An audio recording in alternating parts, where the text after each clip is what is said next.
behold the nonsense. There are rumors that GTA costs $2 billion to make. That's ridiculous. It's been in development for a decade. And I gotta say, I do think these are rumors. I don't believe that it actually cost $2 billion. However, given the fact that Spider-Man 2 costed over 400 millions, I think maybe it's within that range, like in the hundreds of millions. And I was wondering, like, do games have to be this way, though? Like, do they have to be this expensive? Like, when you play Spider-Man 2, are you aware that you're playing a over $400 million game? It just doesn't feel like it. I mean, if it was groundbreaking technology, if it was a level of graphics that you would take any gamer and they would just be mind blown by it, then sure. But that's not what we're experiencing lately, right?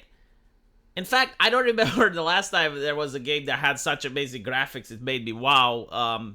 Maybe BioShock Infinite, like had the very beautiful art style, and it actually did get people that weren't even gamers to be amazed by it.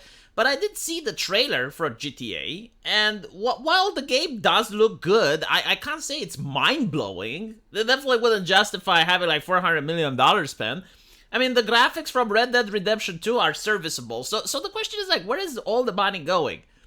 But the main problem when video games cost this much is that they will usually go for predatory monetizations things. Like, they will require you to have an account, be online only, so that they can harvest data from you. They will offer you season passes. It will probably be more expensive than $70. And they need to do this in order to justify the absurd cost of production. And a lot of the cost also goes to an army of HR ladies and consultants and all of this nonsense, which would unironically ruin the franchise. And the reason I'm saying this is that GTA is actually renowned for being edgy. Like, they're renowned for being over the top, but the quote-unquote modern audience, the diversity consultants, don't allow you to be edgy. So it's conflicting with the brand. I'm not saying that GTA is not going to make money, because it definitely will. I mean, it's GTA. Even if you were to make a really bad game, if you made the Saints Row version of GTA, it would probably still sell, because people will buy it just due to the fact that it's GTA. And, they will say, well, it's a shitty game, but they will still buy it, and it would only affect when they make GTA 7. Like, if this game flops, it will flop in the sense that people will buy it, they will be dissatisfied with it, they may give it bad reviews, but they will still hold the copy, and it will take, like, another cycle for them to be like, yeah, but GTA 6 was shit, so I'm not buying 7. Now, the reason that I'm saying it may be shit is because we already noticed the diversity consultants in it. We noticed what happened to Forspoken. We noticed what happened to Saints Row. We noticed what happened to Suicide Squad. We noticed what happened to Gotham Knights. Like there is a pattern that we get to see what happens when the consultants get involved. And I am afraid that a game that's as edgy as GTA is not going to be able to do the things that it does great in order for it to be as successful as it can be. And the reason that I'm saying this is that they already made the remakes of previous GTA titles. And the first thing they did was to remove stuff, right? Like, which is very insulting to the original developers, like the original creators that made the masterpiece, because you're basically saying, no, you all are a bunch of misogynistic bigots, your product was shit, let us make it better. So they removed the prostitutes from the game, they removed any type of jokes about transgenders, like they sanitized the game, basically.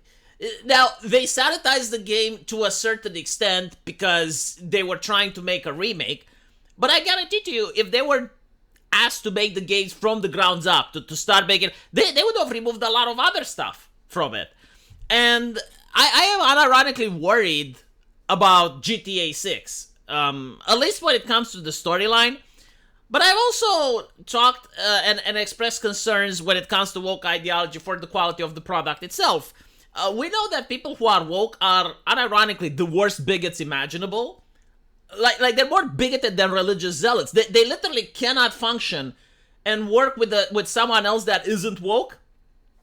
There's a recent controversy now in the NFL where the guy which is setting world records and is getting his team to victory, had a Catholic speech at some Catholic school, and the cheerleader freaks out, and the cheerleader wants the guy to get fired. So basically, right, like, because she's woke, she literally cannot work in the same company with another person that's generating wealth.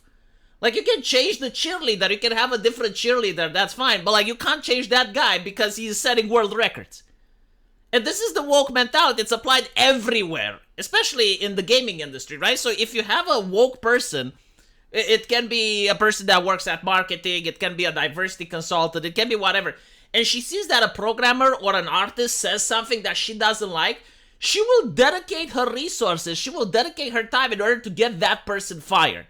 And this is why you have games like Forspoken, Saints Row, and many others that literally do not work on launch. It's not just like the woke ideology is toxic, it's that they get all their talent sacked, they get all their talent fired, and then they don't have the qualified people in order to actually deliver a functioning product. So this is why I'm worried about GTA. The more you delve into the darkness, which is the woke ideology, the more likely you are to alienate your quality employers. And also, the costs go up. I mean, we saw what happened at Twitter. Elon Musk goes in, fires like over 75% of the staff. The rest probably quit.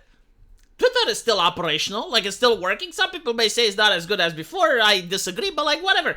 The idea is that you can actually operate by cutting millions of dollars in costs. Like all these people, they're the fat. And you can trim the fat and you can still have a healthy company. So yeah, if it actually costs $2 billion, I'm curious where the money was going. Like how much money actually went for the fat that we were talking about. It also raises the question if games should be this expensive.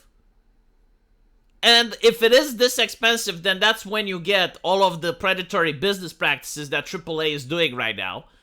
And finally, it's also the question, are they going to get the message if it's not successful? Which is very unlikely. But in the case if it's not successful, are they going to get the message, or are they going to think, oh, it's just that PC gaming is not profitable, we need to move into the mobile market?